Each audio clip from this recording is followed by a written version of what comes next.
Aujourd'hui, on s'attaque à quelque chose d'assez, disons, costaud, mais vraiment fascinant. C'est tiré d'un texte de Benoît Nounier-Lapierre et ça s'appelle Le modèle delta T au carré. En gros, c'est un guide pour comprendre ce qu'il nomme la courbure quadratique du vivant à plat. Oui, je sais, c'est dense, mais ça vaut la peine de s'y attarder. Allez, on plonge là-dedans. Pour vraiment saisir cette théorie, il faut d'abord l'entendre, la ressentir. Imaginez, dans les rythmes du pilonnage du manioc, un matin à Kenema. Cette phrase, elle n'est pas là pour rien. Elle nous ancre directement en Sierra Leone.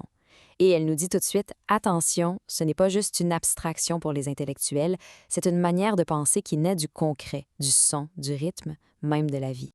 Et ce lieu, Kenema, il est central. C'est là que se trouve la Kenema Gora Mansion.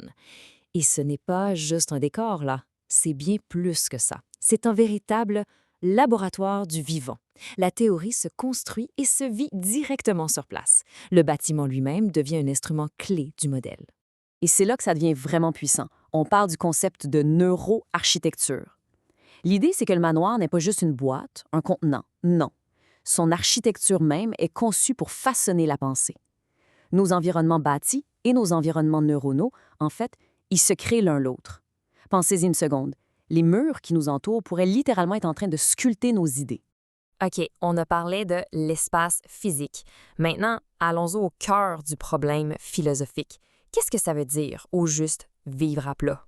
Ce tableau-là, il résume vraiment bien les deux visions du monde qui s'opposent. À gauche, on a l'architecture verticale, la façon de penser traditionnelle.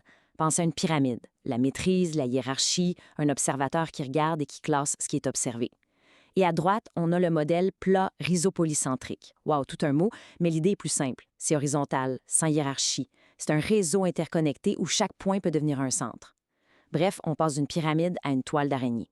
Et c'est ici qu'on arrive au fameux nom, le modèle delta T carré. Décortiquons ça un peu. Le delta, le triangle, c'est le symbole de la transformation.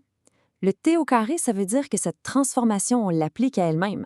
Ce n'est donc pas un changement en ligne droite, c'est une intensification, un changement qui change le changement et qui finit par générer une courbure. C'est la courbure même de l'existence. Et la clé, c'est que ce modèle ne fait pas que décrire la réalité, il cherche à en instaurer une nouvelle. Alors, le moteur de tout ça, c'est un concept qui s'appelle la transjection. On connaît la projection, quand on met nos propres affaires sur les autres. On connaît l'introjection, quand on absorbe quelque chose de l'autre. Eh bien, la transjection, ce n'est ni l'un ni l'autre. C'est la création de sens qui se passe à travers la relation, dans l'espace entre les gens.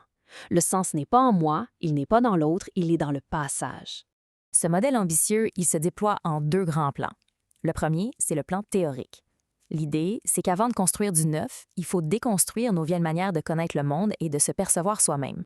Et pour ça, il y a 4 piliers. D'abord, la neuroarchitecture, on en a déjà parlé.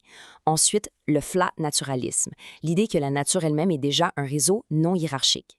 Le troisième, c'est le désapprentissage radical, c'est-à-dire valoriser une connaissance qui passe par le corps, par la pratique ancestrale, pas seulement par les institutions. Et enfin, la cosmologie, qui sert à toujours connecter notre petite expérience locale à la grande structure de l'univers. Bon, on a déconstruit, c'est bien. Mais maintenant, comment on fait pour bâtir une nouvelle culture? C'est la deuxième grande étape, le plan pratique.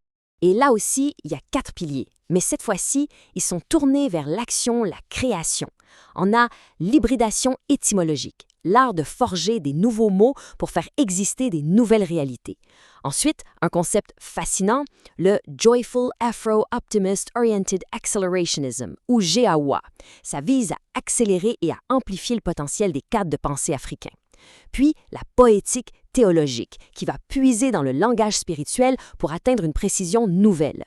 Et finalement, le but de tout ça, une utopie vécue, une expérience concrète de nouvelles formes culturelles postcoloniales. Prenons un exemple concret pour voir comment ça marche. L'hybridation étymologique. On part d'un besoin. Il nous manque un mot pour une idée. Alors, on va piocher dans plusieurs langues, le créole, le mandé, le latin, etc.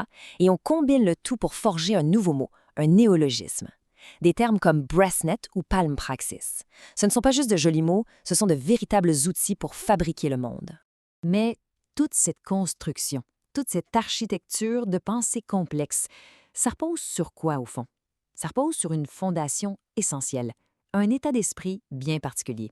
Et cet état d'esprit, ça s'appelle l'exopsychanalyse. Exo comme dans extérieur. L'idée, c'est que le champ psychologique n'est pas juste confiné à l'intérieur de notre tête. Non, il est externalisé, il est distribué dans la communauté, dans notre environnement. Notre psyché, au fond, elle est collective, elle est dehors. Et ça nous amène à cette citation vraiment forte. L'humilité radicale n'est pas l'abnégation de soi, c'est la posture ontologique adéquate pour vivre à plat. C'est super important. Il ne s'agit pas de s'effacer, de se diminuer, mais bien de trouver la juste manière d'être, d'exister dans ce grand réseau interconnecté. Alors, le point crucial, c'est celui-là. Cette humilité, c'est la reconnaissance que le champ de la vie, le grand jeu, est bien plus vaste que ce qu'un seul individu peut comprendre, contrôler ou même écrire. On n'est pas le maître du jeu, on est un joueur, un participant dans un système qui nous dépasse infiniment. On termine avec une question qui nous ramène à l'essentiel, à nous. Si nos théories, nos idées façonnent vraiment notre réalité, et c'est le pari de ce modèle, alors la question qu'on doit se poser est « Quel monde sommes-nous en train de construire, jour après jour, avec les idées que nous habitons ?» C'est une réflexion qui, je pense, mérite d'être poursuivie.